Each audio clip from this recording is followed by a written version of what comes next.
Welcome back into the Dead Arm Sports Podcast. Seems like this is a general theme for us lately, Joe, but Es Viernes! Happy Viernes, mi Friday! amigo. Got a fun episode for you today. I have a couple expanded draft thoughts. Just kind of wanted to talk to you a little bit about Gel after had some time to kind of recollect and think about the draft a little bit. We are going to give you our way too early NFL spicy takes and rate those. So I'm excited. I'll compare those to some peppers. We'll get into that rating system here shortly. And then going to touch on MLB the last week. Any MLB thoughts that we have, want to get that segment back in this week. But question of the day to kick it off, Gel. You wake up tomorrow and you are the only person left on Earth. What are you doing? Well, I wanted to go really dirty, but I guess I won't. Yeah, let's not kick off the show with that right off the bat. Well, okay. Depends. Is it me with my skills, or is it me with like Liam Neeson's skills? Or no, like it's just you. I was unfortunately, that is unfortunate because, or if I was who is it? Who does the character that Leonardo DiCaprio plays in Catch Me If You Can, where he can just the guy can just like fly planes. Yeah. So unfortunately, you have your skill set. So you know how to drive, so you can do that. I was gonna say if I could fly planes, I would just go like probably visit all the places in the world that I'd like to visit. And I don't know how to refuel jet fuel. So that may be an issue. I guess there'd be a ton of planes left over, so I could just use up every plane. Do you know how to fly one though? No, that's also that's issue. What I'm saying is like I wish I had Leo DiCaprio's. Can I pump I guess if everything's shut down, I just have to use the rest of the gas in the world. I'd just be able to drive everywhere betwn. Yeah. I would just. You have access to all the supermarkets for food and everything. So like, yeah, no worries there. Problem with the supermarkets though is that eventually that food would be spoiled. I just have to go with like dry groceries for the rest of my life and canned goods. Although you could go dry grocery and canned food items and live for probably 50 years if you're the only one consuming them. So that's all right. I would just have to find like gas stations that are still operating properly and being able to fill my car up, and then I drive as far as I could and go visit all of, I obviously wouldn't be able to go across the pond, but maybe I'd learn how, maybe I'd be able to learn how to drive a ferry. That ferries go so damn slow. Like if I crash a ferry, who gives a shit if I'm the only one on it too? Like maybe I could get, do some water activities there with that ferry and get across over to Europe or over to Asia. Hit that up. That's all I'd probably do, man, is go see the world.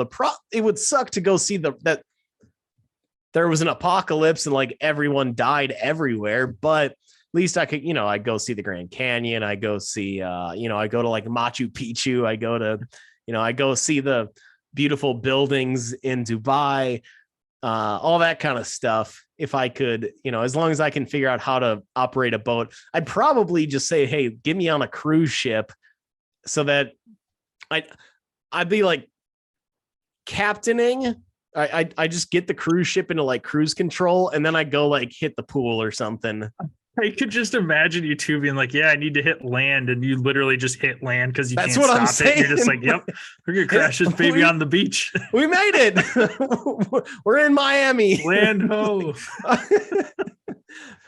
Like that's probably great. What I do. Go see all the go see like the Egyptian pyramids and go see, go to Greece and just see all the sweet buildings and and hit up the nearest rental car station, because all those cars are gonna be pre-fueled and everything.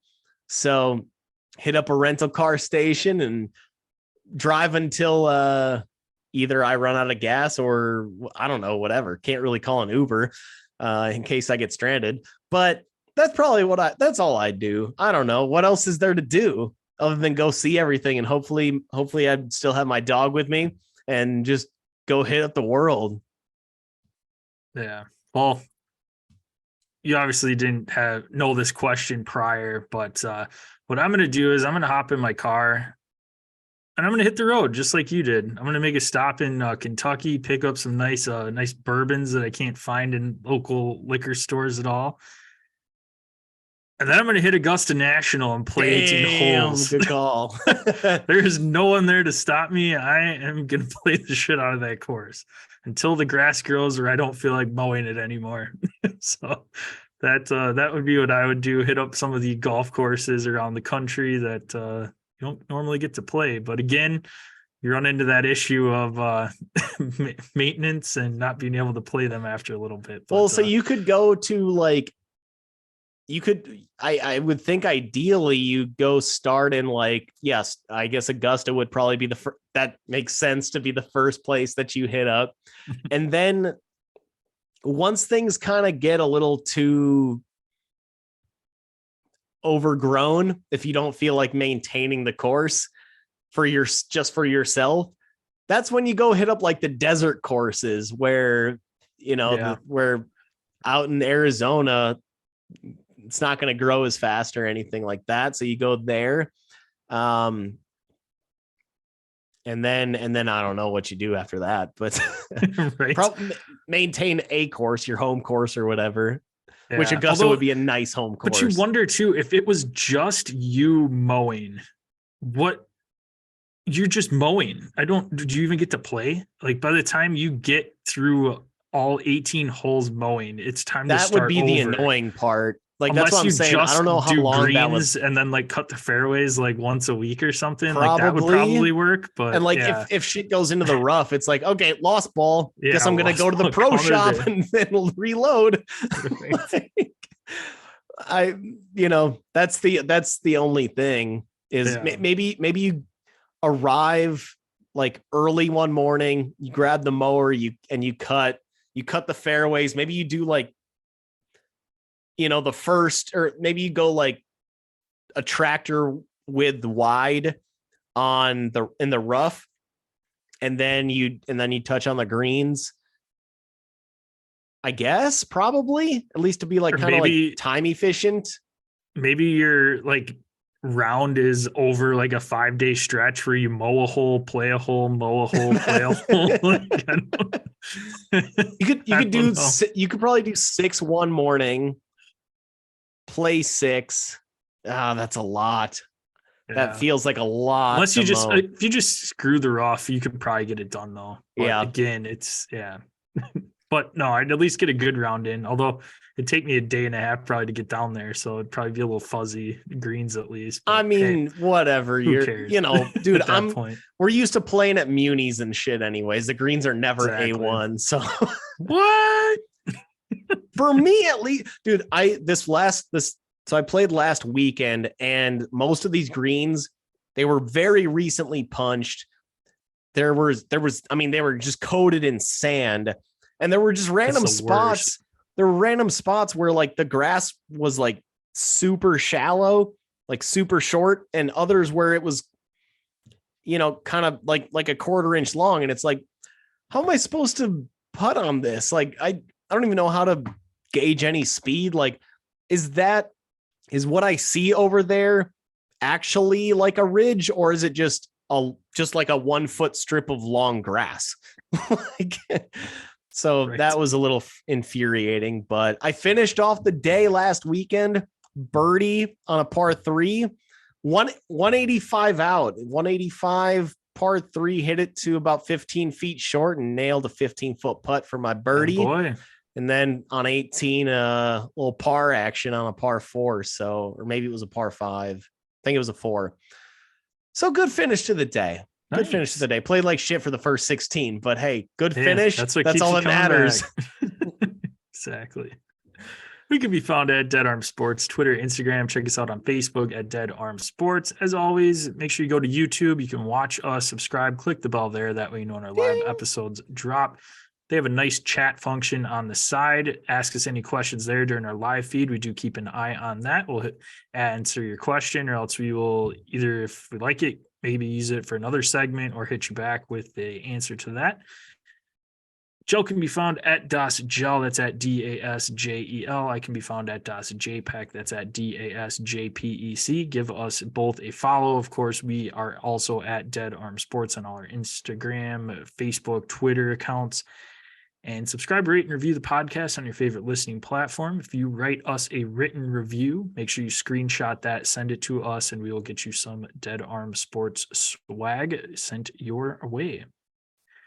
Just real quick, Gel, just had some expanded draft thoughts I alluded to in the intro here. Just kind of some thoughts afterwards of just moves that I kind of liked. And I guess another one that was kind of funny that I wanted to go over, but I'll go through one that I liked. And this is one that you touched on a little bit when we talked about the Saints. And the more I look at it, I really like that Kendre Miller to New Orleans, especially because over this last week, he's made some comments like, hey, I'm not here to be a backup at all. This is my job. I want this job. So he's coming in motivated. He doesn't care Alvin Kamara is there. He doesn't care that they just signed Jamal Williams to a small deal, and guy with a little bit of a chip on his shoulder coming from the TCU program that obviously got a lot of the limelight this last year with the season that they had, but somebody that obviously if you're running back or anybody you want to go first round, second round, and kind of fell a little bit to them. So a guy coming in with a little bit of a chip, and I don't know, the more I look at it, I really like that sign or the drafting that New Orleans did with him. And I think he's going to fit in, and who knows how long Alvin Kamara is going to be out with his legal stuff, where maybe it is something that he comes in and the Saints are like, Alvin's expendable and we can ship him out. Yeah. I mean, if Alvin Kamara, if he's cleared of all that legal stuff, if you're the Saints, what do? I mean, do you move off of Kamara? Because I think Kendre Miller is a guy paired with Jamal Williams, that 1-2 would be effective enough to be a 1-2 in that Saints backfield. And if Kamara's cleared of everything, and he's not going to be facing a suspension or whatever, and maybe it's just like, hey, just do some community service, blah, blah, blah. Don't you try to move off Kamara, see if you can get a second, or I doubt you're going to be able to get a first for him at this point, given his age. No, but especially the season he just had too. Who knows if we've seen his best days, which maybe his best days were under Sean Payton, Drew Brees. But if you compare Kamara with a high-end coach and a high-end quarterback that may be a little bit running back needy, maybe they offer Denver. Fuck that. I'd be so pissed. Javonte, you're my boy. You're my boy, boo. Maybe you can send him away. I think Kendre Miller, Jamal Williams, we saw the production from Jamal Williams last year. Kendre had an awesome season at TCU. So that's why I actually liked that pick from the Saints. The reason that I had them so low in my bottom 5 teams is because they didn't do anything with Kamara. And you're right. Maybe it is because of the legal situation and there weren't any teams that were willing to bite on somebody that their status is unknown, which is understandable. But the combo of those two can put up similar production of those two being Kendre and Jamal Williams can put up similar production to what Alvin Kamara would give you if you look at it as a totality. Obviously, none of them are going to give you Alvin Kamara prime years, but Kamara at this point, after his season last year, looks like he's out of his prime. So I think I'm in agreement with you there. I do love the pick. I just want him to be seeing the field. There's no point in him being a backup or the third guy in that roster, given that you don't want to waste a guy with that kind of talent. So, and Kamara was a 3rd round pick, as was Kendre Miller. So maybe this is and they've got relatively similar skill sets. Maybe this is the breeding of the next Alvin Kamara. And maybe the Saints just weren't able to move off of Kamara for, due to his unknown status at this point. The other last thought before we get into our spicy takes is a spicy rumor that went down from this last weekend. And I want to talk a little bit about a tackle from the University of Georgia that ended up going to Pittsburgh, and that is Broderick Jones. Due to the fact that apparently New England was on the clock and heard that the Jets really liked Broderick Jones, and Bill Belichick's like, fuck the Jets. Hey, Pittsburgh, you like Broderick Jones? Like, you want this pick? Just give us a fourth and we'll swap picks with you. Fuck you, Jets. And they traded and drafted Broderick Jones. I absolutely love it. Not only from a strategic standpoint, because, hey, it fucks the Jets, which is good for the Patriots, but also I love the pettiness. I mean, Belichick still holds a grudge from the Jets not giving him the head coaching job when they gave it to Parcells, or believe that's, or I don't know. There's some inner workings with that, but I just love how freaking petty Belichick was or is. Like, that's the greatest thing ever. And he's still going over and saying, screw those guys. Same thing with the Browns. He's like, screw the Browns. I'm not sending Jimmy G there. I'm going to send him all the way across the country to the Niners, because Belichick had a relationship with some of the Niners brass. Like, I love how petty Belichick is. And also, again, this is a strategic move. He was still able to get the guy that he wanted in Christian Gonzalez. Yeah. But I think his biggest motivation for that trade, it feels super obvious that he was like, fuck the Jets. I know who they want, and they're going to have to settle for somebody that they were targeting, or somebody that they were not targeting as that number one pick. So, or as that first round pick. So I absolutely love it. I'm here for the drama. Finally something I like that Belichick is doing, because I hate most of everything else he's doing with that team, but something that I finally like out of Bill. Yep. All right, Joe, talked about spicy rumor. Let's get into our spicy takes. So these are way too early, maybe predictions of the 2023/24 NFL season. Anything. It can be specific to team, player, coach, whatever you want. So we have a scale here. So usually with spiciness, it's the Scoville scale. So I kind of went off of that here. So for the listeners, Jill and I are going to give a hot take, and the person that did not give the take is going to rate the spiciness of that take. So we have number 1 being the not spicy bell pepper. Number 2, the jalapeno, aka jalapeno. 3, orange habanero. 4, ghost pepper, and 5, the classic Carolina Reaper. So obviously 5 being very, very spicy, and the bell pepper number 1 being not so spicy. So I love that you included the habanero in there. I have a very bad experience with habaneros in the past. Is it the mango from B-Dubs? No, not going back on that train. Okay. We're skipping that topic. No. So I was at one point, I don't remember what I was trying to make or what I was cooking. But this was back in college, and it included that you needed to saute a habanero. Bad idea. So I threw it onto the pan. All those fumes and everything from the chilies just started coming up into my face, and I started crying.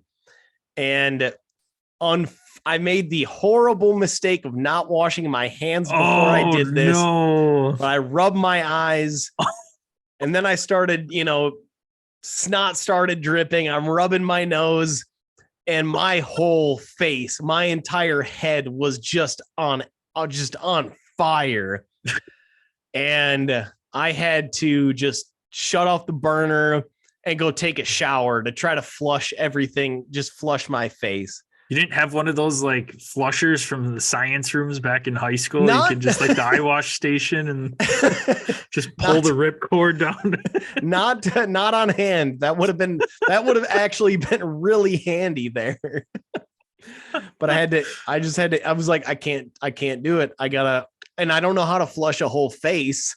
It's not like I have one of those things. So I just had to take a shower, like get all this off of me. And then I'm pretty sure I just abandoned that recipe. I'm just like, once I got out of the shower, just put the habaneros in the trash, and whatever I had planned was certainly modified, because that was one of the worst experiences I've ever had, at least in cooking. And that is Gel's story of his first time making pancakes.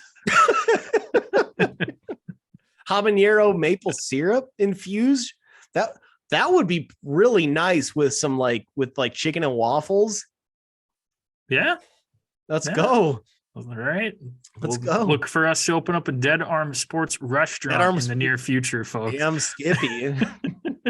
Das Restaurant, aka the restaurant. All right, Joe. Why don't you kick it off with one of your spicy takes? Ready to go to Das Restaurant. All right. I finished off the last episode talking about the Giants, and I'm going to kick this one off with the Giants. Rate me 1 through 5 on spiciness level that the Giants will finish with a top 5 pick, last in their division. Reason behind that, obviously the Daniel Jones extension, the unknown status of Saquon Barkley. They didn't really address the wide receiver position, and Darren Waller can't stay on the field. So a top 5 pick for a team that just signed their quarterback to a 4-year massive money extension. Got to give that a bell pepper. I thought top 5 would give it a little bit of heat. Yeah, I mean, I'd say it's borderline, maybe a Poblano if we'll go between there, throw something else. But I get that it's a playoff team and everything, but it also totally could be. It just seemed like the stars kind of aligned for them a little bit last year. I don't know what they're doing with Daniel Jones at all. It just doesn't make a ton of sense. And again, like you said, Saquon, I don't know if anybody is actually going to sit out and not actually play. Yes, he's threatening not playing under the franchise tag, but we see what that did with Le'Veon. Le'Veon fucked his career when he didn't do that at all. He sat out for a season. Time. He was never the same person. So I don't know if anyone really wants to necessarily go that route again at all with that. But no, I totally could see them doing that. Washington, I don't think is going to be competitive at all this year, but you've got Philly there. Obviously, they had a fantastic offseason. You had Dallas, which again, who knows what we have in Dallas. So you just know they're going to be solid. Yeah. So you're looking at the Giants playoff being team, possibly the third team, and then all of a sudden Saquon doesn't play. Saquon gets hurt. You touched yesterday on Eric Gray. They're in trouble. So yeah, and they're gonna have a pretty. It was extremely spicy, but yeah, Poblano's probably feels kind of right. Yeah, and I'm in agreement with them. I mean, we both think that the Giants are just not ideal. All right, Gel, rate this one. Denver bounces back from last place into a wild card berth. So you have Sean Payton coming in this year. Russell Wilson still, we don't know what we have in him. He was not accurate at all last year. Obviously, that wasn't an issue with receivers. Right now, he's running out the same receiving core. Javonte Williams we don't know when he's exactly going to be back, but I just think with the Sean Payton effect, you saw him and Russ chatting it up at the Nuggets game last night on the sidelines. Seems like they're have a great relationship right now. Sean Payton wouldn't have taken the job if he didn't think that he could get the most out of Russell Wilson. You had the project with first-time head coach Nathaniel Hackett last year, which obviously that did not work out. He's the OC now for the Jets. And I don't know, Denver, you've got the Raiders, which I'm not confident in them at all. The Chargers, their head coach. We don't need to mention his name. He who shall not be named for all you Harry Potter fans out there. But I don't know. I think Denver could sneak into that wild card spot. I'll give it a jalapeno. They made a lot of moves this off season. They spent big money on the offensive line, but the running back room is probably, assuming Javonte comes back, is solid. But that's a question mark, obviously, is can he bounce off that ACL and be awesome? Sean Payton, though, like you said, didn't come here to not compete. So I think he's probably going to be okay. I really think that I don't see any scenario where Russell Wilson comes back and plays as poorly as he just did. I mean, we've got a decade or so of production out of Russell Wilson, and now when you pair him up, if you're going to pair him up with Sean Payton, I think that Payton might be just running the exact same offense that he did with Drew Brees, which obviously worked. And that kind of fits Russell Wilson's skill set now, which Russ doesn't have the mobility that he used to have, but he doesn't have the accuracy of Drew Brees. So that's going to be the deciding factor, I think, is can Russ be as efficient as Drew Brees? Brees was, year in, year out, throwing for 70+% completions, which Russ, I don't think even got close to last year. We don't really know what we're getting. Cortland Sutton, Jerry Jeudy's been a disappointment his entire career. Yeah. Can he possibly pop? I don't know. I'm going to give it, maybe I'll go jalapeno habanero. Reason, if you would have said they end up with the 5 seed in the AFC, I'd probably make it a little spicier, but there's 3 wild card teams now, which makes it a little less hot of a take. But that would have been bold, being the first top wild card seed with the that's where I would have cranked it up a little bit, cranked the heat up a little bit. But it's a mild take. It's about I'd say jalapeno-ish take. Because I think they will bounce back at least to some degree here. All right. Next take, and let's get into the fantasy world here. Nice. I like it. Anthony Richardson ends up as the highest fantasy producer this year amongst the rookies. Bijan, Jahmyr Gibbs, they're going to be day one starters. JSN, I guess we don't know what his role is going to be. Bryce, is starting day one. Rich, you don't know when he's going to start, but you obviously have the legs. That is the main factor here, and that's why I think there's a possibility that he could end up being the top rookie. Obviously, though, it's pretty risky. Yeah, no, I'll bump it up the scale a little bit to the jalapeno. I'll put it at a 2 because I think ultimately you drafted him at that 4 spot. What are you going to accomplish by running Gardner out unless you just do not feel confident in Anthony Richardson right now? Jonathan Taylor had some comments today. I think I don't remember who tweeted this out, but he had essentially said that he feels like Anthony Richardson's a good combo of Jalen Hurts, Lamar Jackson, and Cam Newton. So come on, that's the hotter take than right. That might be the Carolina Reaper right there. But so I think they're going to throw him into the fire right off the bat, which if that's the case, just that running upside, which you see in fantasy. Now, granted, it depends on what type of league you're in and what you get for the quarterback position and different things like that. Obviously, there's a lot of different scoring settings, but I think there's a very good chance. I think it ultimately comes down to him and Bijan, which the quarterbacks traditionally score more points, so I would probably lean that side. And I think I'm just more of a believer that he's probably going to be their starter from day one. Now, if he wasn't, then we're probably looking at an orange habanero right now, and that if he only has limited season to work with, then yeah, that's obviously spicier. But I think I'm in the camp right now that ultimately thinks Garner's going to end up being that backup quarterback and that Anthony's going to win the starting job. Let's say we get to August and the Colts come out and say it's Garner's job to lose, at least to start the season.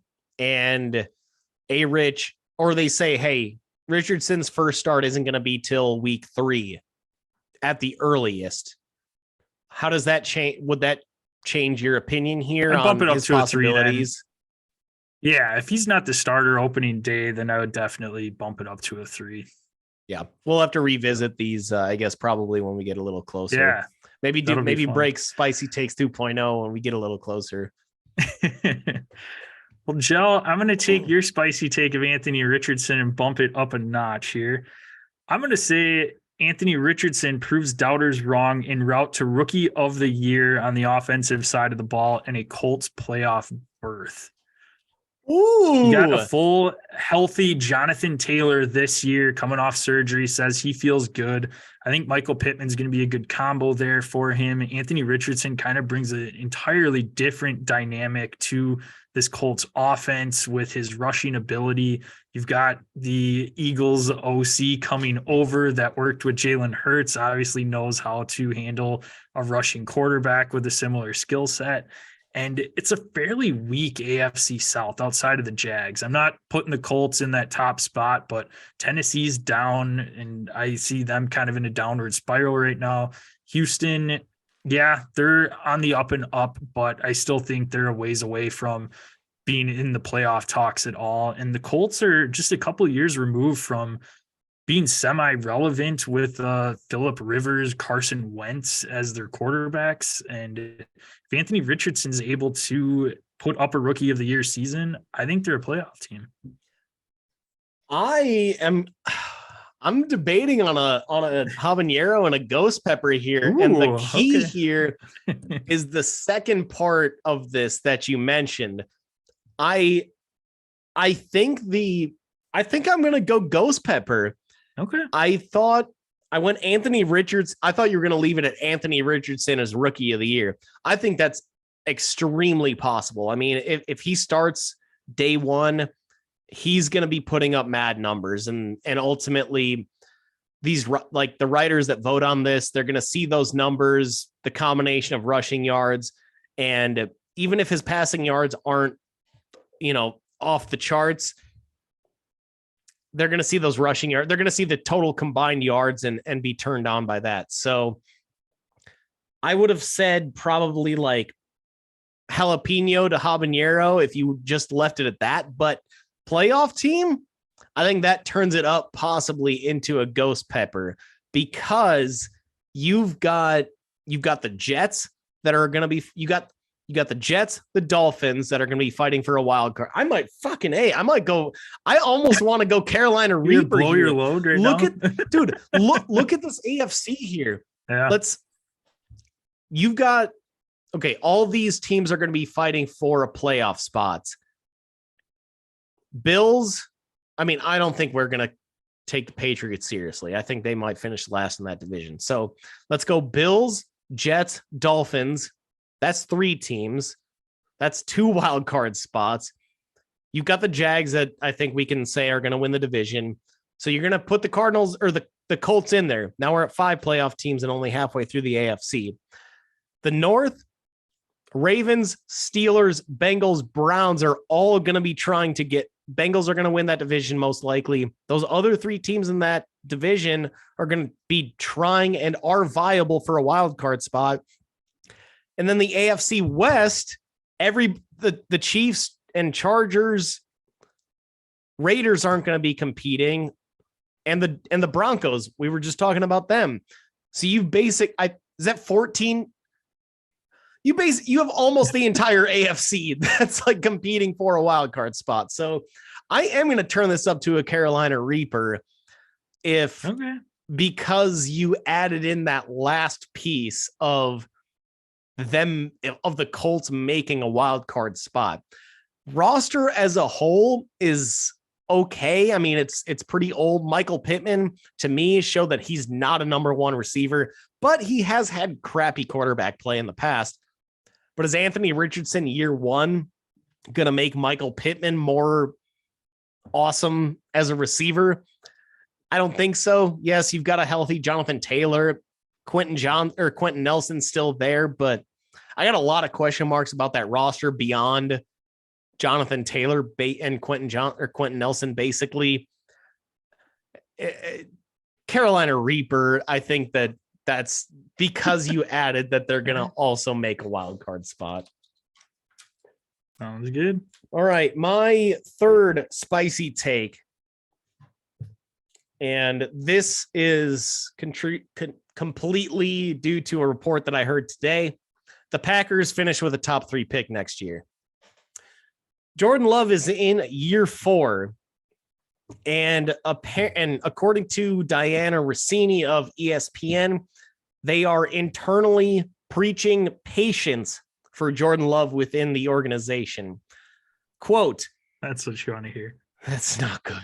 He's in year 4. Quote, he's not going to step on the field immediately and light things up. It's going to take some time because he hasn't had that much time on the field. Dude, he's in year 4. We knew during Mahomes' rookie year when he sat on the bench for the most part behind Alex Smith, there were reports that like Mahomes is going to be awesome. Like this dude is going to end up lighting this league up, and he did. We knew what Justin Herbert after Tyrod Taylor, don't call me Tyrod, got stabbed by his own medical trainer. Herbert comes in and series 2 or 3, we knew Herbert, like this guy's got it. He's not lost out there. We knew right away Joe Burrow, this guy's it. Now, obviously those guys were high-end first-round picks, but you're in year 4. There is no time for patience.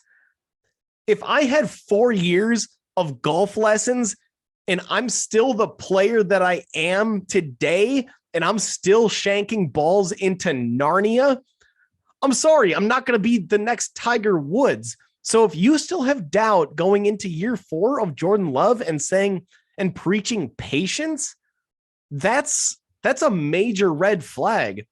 And it's not like he hasn't had any playing time.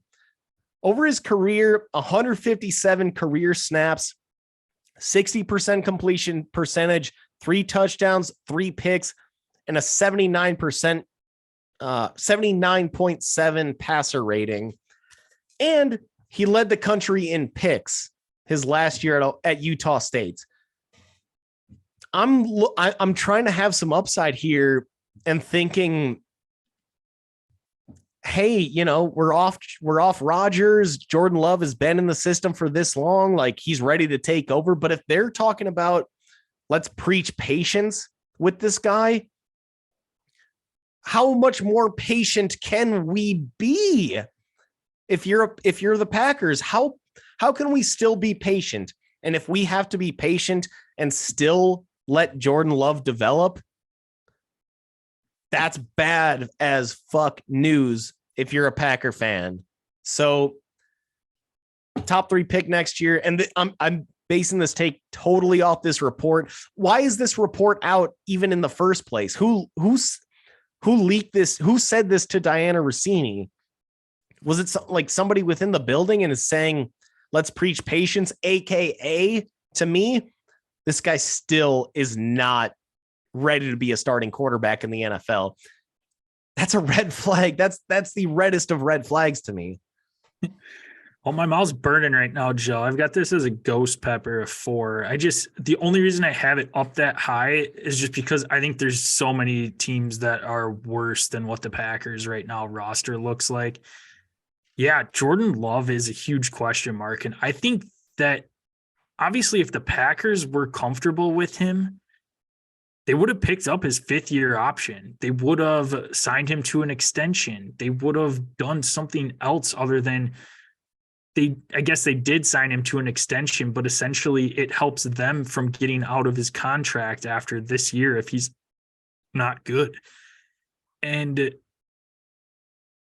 we had all of the years of reports out of Green Bay when Favre was there that, oh, Rodgers, he's looking phenomenal. This guy looks like the real deal.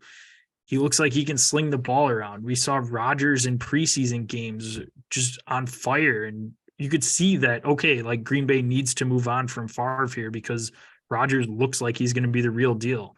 When have we ever gotten any good reports out of Green Bay of like, oh man, Jordan Love is looking amazing in practice? What have we seen from Jordan Love outside of a crossing route in a blowout game against Philadelphia to Christian Watson for a long touchdown? Dude, it's impossible to find footage. There's a reason behind.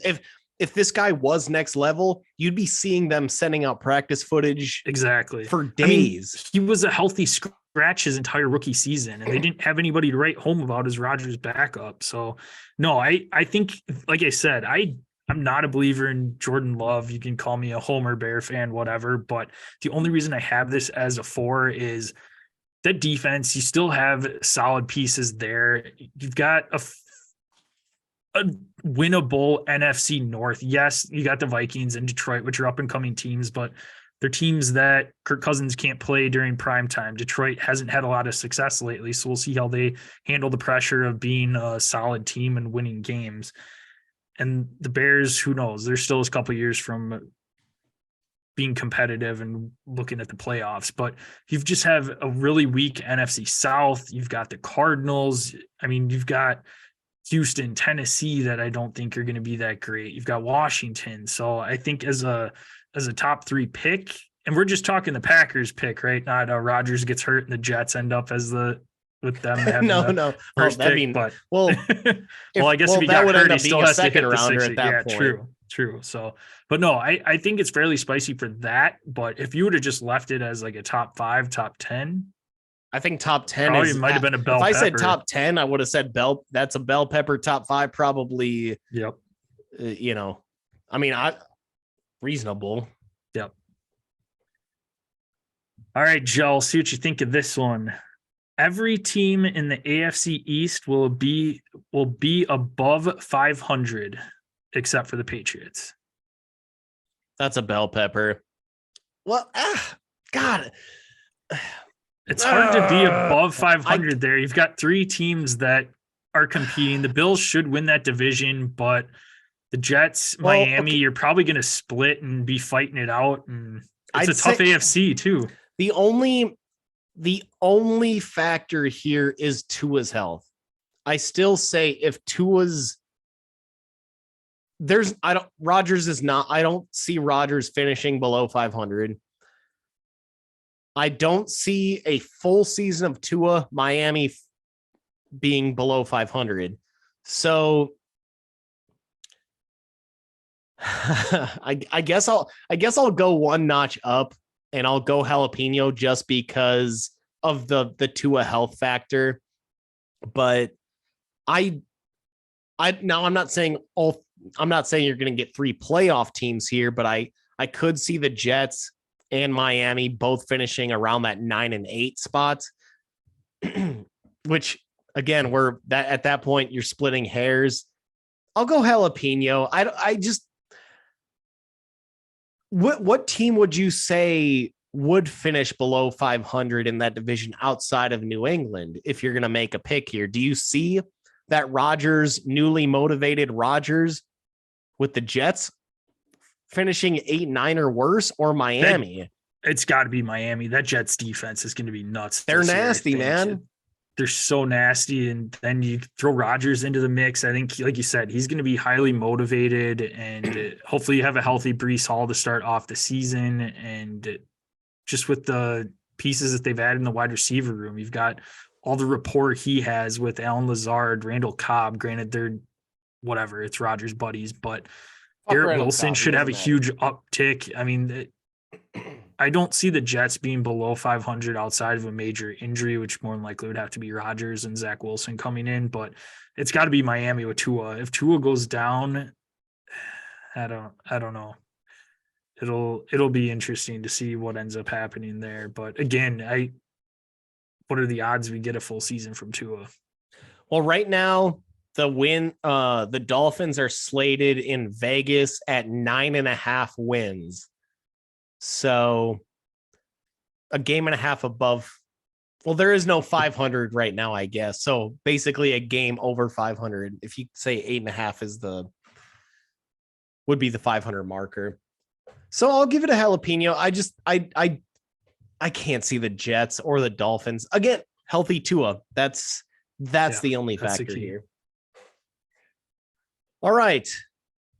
Number 4 spicy take from Gel. Bill Belichick. This is Bill Belichick's last season in New England or in the NFL. Let's say in the NFL.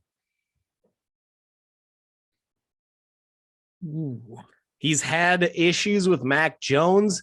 I think he's just like, fuck this guy. They still are not doing anything about this the weapons room. Does he want to have another crappy season like he did last year? And it looks like they probably will. Like they just keep like he's just building up this foundation again with guards and like kickers and punters. I don't really get what he's doing. And him and Mac Jones clearly don't get along. Did he bring in Bill O'Brien to almost be a barrier between him and Mac Jones so that he doesn't have to talk to Mac and B.O.B. can be the middleman here? I don't understand. Like, they clearly don't get along. Bill and Mac clearly don't get along.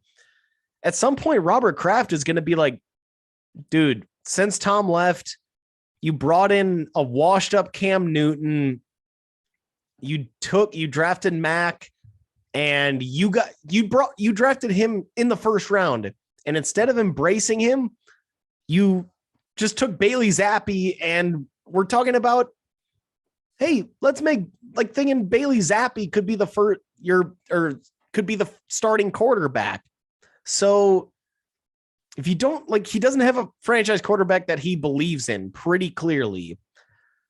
At some point, Robert Kraft is going to be like, Bill, I appreciate everything that you did for us, but I think it's time that we need to transition away from you if this season goes as poorly as we think it's going to go. Is this Bill Belichick's last season?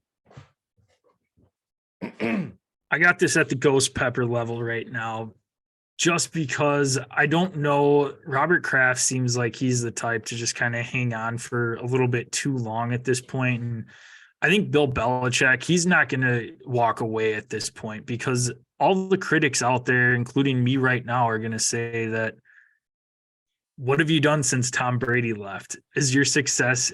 Everyone ties his success to Tom Brady. And what did Tom Brady do when he left? He went on to win a Super Bowl with the Tampa Bay Buccaneers. So obviously Tom proved his legacy wasn't Bill Belichick's doing and that it was because of Tom Brady. But Bill Belichick hasn't done anything since Tom Brady left to prove that, hey, I'm an awesome coach and it was me, not Tom. So I think he still has a little bit left that he wants to prove on this. So that's why I would give it a 4. We haven't really heard a ton of hot seat stuff as far as like, okay, Bill needs to show some sort of success this year in order to keep his job. So I think we're probably a year away from that. If they have another down season and miss the playoffs, then yeah, there's going to be a lot of clamoring like, okay, you put your stock in Mac Jones, you drafted him in the first round when everyone's like, hey, look who he was throwing to in Alabama. Yeah. So I'd put it at the ghost pepper level for me. See, this is like, I think that this is one of those situations where at the end of the season, if they end up going 6-11 or something, Kraft might go to Belichick and say, do you really want to do this again and try to run it back again? It just keeps getting worse.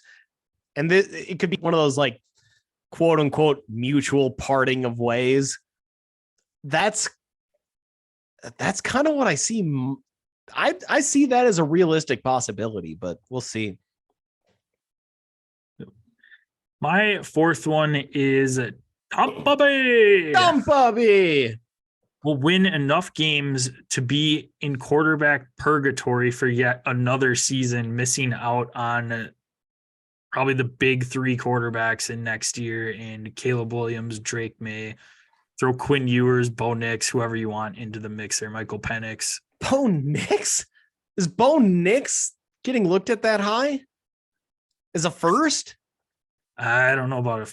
Well, I don't know. I haven't looked at the mocks, but yeah, I mean, well, he had a great season in Oregon up until the last couple know, weeks. But that makes me nervous. Right? No, I mean, I think that their signing of Baker and not moving off of all of their valuable pieces makes this entirely possible. Now, Michael Penix still should be in the mix, but I don't think they're going to be sitting there for a top 2 pick. So what exactly is your take in terms of like, I don't think they'll, if given that they signed Baker, they didn't move off of some of their other players. We saw Rashad White actually be pretty nice in limited time last year. Yep. So what exactly is the like threshold here? Are you saying outside of the top 2? Because I think they will be, but outside of the top 10? Yeah, that's not. Or where do you want to? Where exactly do you want to place this? I'll put it that they're in a range where they can't trade up to get one of those guys. So put that at a top 12, top 15, where they're not able to even get up to where those top guys would be available. Well, I'll put that at a habanero. I think that they'll probably end up in that like 6 to 8-ish range, 6 to 9-ish range, where you've still got an appealing enough pick to be able to move up for maybe that 1 or 2 spot, depending on who that team is that's sitting there at 1 or 2. That top 10 pick is obviously a lot more valuable than, a 10 to 14 pick. I don't think they're going to be sitting in that 10 to 14 spot. I think they're going to be a 6.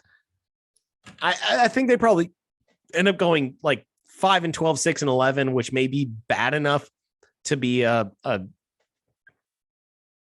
into that 6, 7-ish pick. I'll go habanero though, because I don't know what their assets are if they do want to trade up. That's the only question I have here. They could have a ton of assets if they would have moved off of Godwin and Mike Evans and not re-sign Levante David. What are you just still stuck on that? Like, I don't get what they're doing, but they could have moved off of some of those higher end guys, some of those veterans, and gotten more assets. Other teams that have more assets, like the Cardinals are going to be at the top of the draft regardless, but there's other teams that are going to have more assets, that are going to have more to offer to move up to that top, to those top 2 picks. I also just don't think that anybody is going to be willing to move off of Caleb Williams, even if the Texans just blow and they end up going 2 and whatever, 2 and Josh 15, Rosen, and they go Josh Rosen into they don't Kyler. have their first round pick. Shit. They have the Browns. That's right. That's a good point. Well, I don't think if Arizona's in that top 2, they're not moving off. No chance. I don't think you can. It just depends who's up there. I'll give it a habanero just because I don't know what their assets are, but I think they'll be bad enough where they'll still have a valuable first round pick. But they are going to win too many games. They should have just rolled with Kyle Trask and traded away Evans and traded away Godwin and gained additional capital. They screwed this up. There's some sort of poison going on like in the water in the NFC South. Why didn't the Saints do that? Why haven't the Falcons done this for years? Like, there's something in the water down in the deep South. Yeah. All right. Your last should hot I take, go one Jill? more? You got, one more each. Texans finish with a winning record and compete for a wild card spot. They've obviously, as I mentioned in the last episode, all those additions that they made with those veterans, Let me find that. Robert Woods, Jimmy Ward, Chase Winovich, Noah Brown, Shaq Mason, sign Laramie Tunsil to that extension. Devin Singletary, drafting CJ Stroud, drafting Will Anderson, drafting Juice Scruggs, a center in the second, drafting Tank Dell, and also grabbing Henry. I don't know if I'm going to pronounce this right, but To'o, linebacker out of Alabama. Compete for finish with a winning record as low as 9-8 and compete for a wild card spot. Not saying they're going to get there, but they might be one of those like in the hunt teams at the end of the year. Put the toilet paper in the freezer, Joe. We got a Carolina Reaper here. So I just don't see it. I think you're going to see improvement from them, but like last episode I had touched on, CJ Stroud, he doesn't have the core to be able to be successful. And I don't see it. If it was an Anthony Richardson coming in where he's got the extreme mobility, then maybe he's got a different dynamic. CJ Stroud's fine. He's a mobile quarterback, but he's not one that's going to be rushing for a ton of yardage. He's wanting to be in the pocket, passing the ball. And I just don't know if there's enough there. Like I said, I think you're going to see improvement from them. I don't think they're going to end up with I don't know if they'll end up with a top 5 pick. Maybe you can say if that's spicy or not, but I don't know. I think that they're going to be fine. They're going to be competing in that AFC South, which again, outside of Jacksonville, they're going to kind of beat up on each other. They could probably get 2 wins over Tennessee. I think they have a better roster than Tennessee, but I don't know if it's enough to get over 500, especially in that AFC. Do you think that they have a good chance or at least a competitive chance at finishing second in that division, given Indy we don't know what we're getting out of Anthony Richardson and Tennessee? Yes, I love Mike Vrabel, but God, Tannehill's not it. And no, Derrick Henry's worst receiving core in the entire league too. Yeah. I mean, Treylon Burks, we're not sure exactly what you have from him. Well, I'm still going to give that to the Patriots, but no, I meant the division. In the division, yeah. Yeah. But yeah, I don't know. I mean, with my take that I'm standing on with the Colts, I think the Colts are going to finish second, but I don't think Houston's going to finish last. I honestly could see Tennessee. I think Tennessee probably. I think we've seen the best of Derrick Henry's days, and I think they're going to turn to Will Levis, which again, we're not high on Will Levis, and he doesn't have much around him there. So Tennessee just seems like it's going to be an absolute struggle. Yeah. All right. My last spicy take here, Joe, before we hit some MLB. Ew. I'm gonna hit the 2024 NFL draft here. So I went a little farther than I may have said, but spicy take. Caleb Williams will be a New England Patriot. Whoa! Bill Belichick. I wanted to bring this one up, but I wanted to save this one for last with our Bill Belichick talk. I think he's going to be in hot water after this season, and he's going to do something that he has not done before. And he's like, I need to do something here. We are not it with Mac Jones. I need the answer here right now. And that's going up and getting Caleb Williams from Arizona or whoever has that one pick. It's going to take a ton. Maybe they move back a couple spots with New England. Maybe New England has a bad year this year, but I just think Bill Belichick's going to be like, I need to resolve this right now. Caleb Williams is a sure thing. Let's get this rolling, and he's a Patriot. Well, Bill Belichick is 71 years old. Are you saying that he's ready to go into a rebuild? Because if you're talking about, I feel like he's out here trying to get as many wins as he can. Right? Which I think you can with Caleb Williams. I think when Caleb Williams comes in, he's as much of a sure thing as we have seen. Obviously, you're going to have to get some pieces around him and maybe hit free agency. Let's say they go 7-10, this season, which I honestly, that feels high. Yeah. But if let's say they end up with that number 10 pick, you think Bill's going to be able to, is going to have the balls to give up all those assets for Caleb? I get that. I would understand his motivation. At that point, he'd be 72 and he's like, I gotta rebuild. But I think Kraft even at this point would be like, we had Tom Brady for all these years. This isn't working right now. Let's go get the next sure thing at quarterback. If they finish with a below 7-10 record, they're probably looking at a top 10 pick. And maybe Arizona's like, we just can't get out of this Kyler thing right now. Let's trade this pick. We can get an absolute haul back right now. And New England's like, hey, what do you want? We're going to trade it to you. I mean, New England, when you look at it too, the last few years, they have not drafted well either. And so why not give up some of these assets? So for Caleb Williams. So fuck all the assets because we suck at drafting. Let's just get the quarterback and we'll figure it out from there. And grab Caleb. I guess, okay, that's logical. I'll go. It's logical, but I'm going to still get it makes all the sense in the world. I still am going to give it a ghost pepper because I don't see Bill buying into that. I think Bill might say, I'm not rebuilding with a rookie quarterback. I know I've got my system. I've got my guys. I've got I run the show. I don't need, I proved it with Tom. This is his whole thing. I think it might be an ego thing too, where he's like, I took a 6th-round quarterback and he ends up being the GOAT. I don't need the best quarterback prospect that we've seen in years. So that's why I'm hesitant on this. That's why I'm going to rate it as high as a ghost pepper.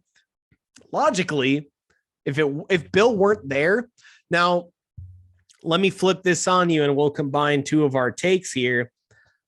If my take of Bill leaves, which you gave a ghost pepper to, if he's gone, then Robert Kraft is going to say, let's fucking go get Caleb. If Bill is still there, then I struggle to see that happening. So if Bill's there, it's a ghost pepper. If Bill's not there, it's a jalapeno. Sounds good. Getting into our MLB weekly recap, Jill. What do you got for us, or from MLB in general? Okay, let me read off a couple of standings for you here and see if you catch a pattern. It's pretty easy to follow. The AL East, Tampa at 29-8, Baltimore 23-13, Toronto 21-15, Boston 21-16, New York Yankees 20-17. Moving to the AL Central, Minnesota 19-17, Cleveland 17-19, Detroit 16-19, Chicago White Sox 12-24, the Kansas City Royals 10-26. Did you happen to find a pattern there? Yeah, AL East is way better than the AL Central, and that was one of my takes. The pattern is that the Yankees last in the AL East have a better record than the top team in the AL Central. Yeah, that was one of my takes too, is that the AL East, everyone is above 500 and not at the 500 mark. The Yankees are 4 games above 500 right now. So yeah, absolutely rolling over competition and beating up on each other within the conference or division. What I wanted to really dive into this week was into the White Sox. What is going on with them? How are they 12-24 right now? Remember a couple years ago when we thought they could be the Astros 2.0, basically? They had all these young, quote unquote stars sign, Yohan Moncada, Eloy Jimenez, Luis Robert. They had just traded for Lucas Giolito. Dylan Cease was coming up. Michael Kopech came over from the Nationals in a trade as well, in that same trade for Giolito. And they start off that, all of us thinking, hey, the White Sox are on the come up. They kick off that, as we were having those thoughts, they give Luis Robert a 6-year, $50 million deal before he's ever played in a major league game. That's mistake number one. In 2020, he played 56 games, 2021, 68, 2022, 98 games. Now, he's been productive when playing, but just riddled with injuries. I don't really understand giving him that big money deal before he's ever played a major league game, but it is what it is. We've seen, again, productive when on the field, but you don't need to give that kind of a big money deal for somebody that's never played. You've got 4 or 5 years of arbitration there for you to figure out, hey, can this guy stay on the field? Is he motivated to, if he does end up with these same injuries, is he motivated to stay on the field? Now that you got $50 million in the bag, what's really the motivation? I think that was a mistake. Going back to some of these other guys I mentioned, Eloy Jimenez, another injury-plagued player. 2020 played 55 games. 2021, 55 games again.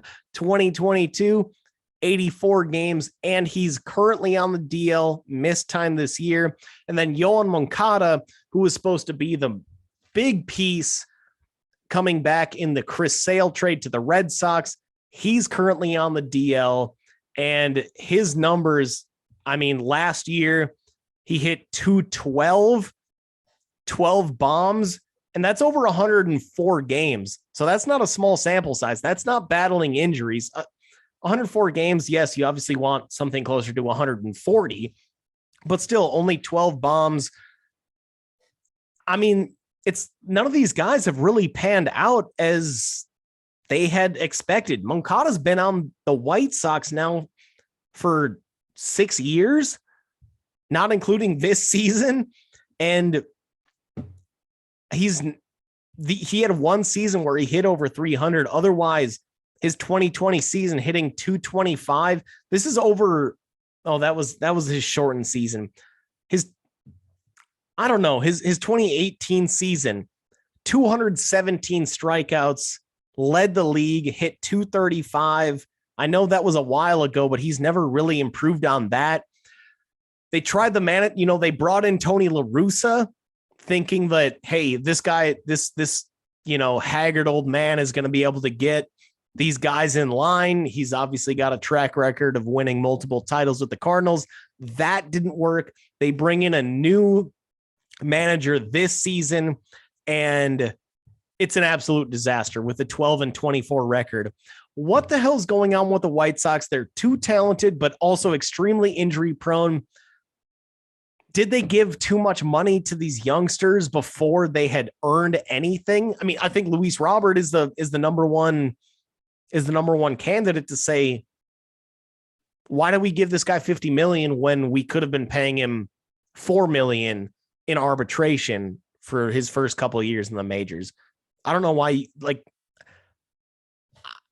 I guess I'm just we've been sitting here for 3-4 years now waiting for the White Sox to break out, and they're 12-24 with a Cy Young candidate in Dylan Cease as their number one guy in the rotation.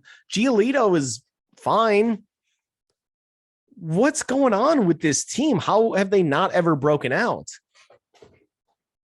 I think you pretty much hit all the main things. I think injuries have been a huge issue with that. You touched on Eloy Jimenez, and Tim Anderson's hit the DL quite a bit too at shortstop position. He was somebody that was highly regarded.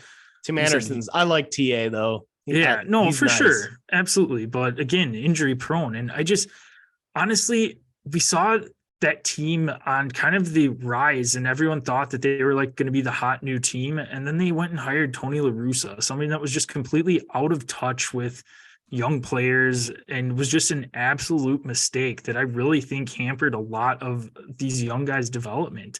And like you touched on, just some interesting GM moves with obviously, yes, if you think you have the next star, you want to sign them while they're young and not as expensive, but you're also taking a huge risk with that. The Padres did that with Tatis Jr. And I mean, it's worked out for them for the most part, other than his suspensions and obviously the injury, which you can't help the injury. Suspension you can, but I mean, that seems to have been a decent deal for them. And you've seen that with Jose Ramirez of Cleveland. He's been fine, but you put your eggs in the wrong basket sometimes, and then it really hampers you. And I don't know. I think just the clubhouse culture with Tony La Russa there was just that from day one. Everyone's like, what are you doing?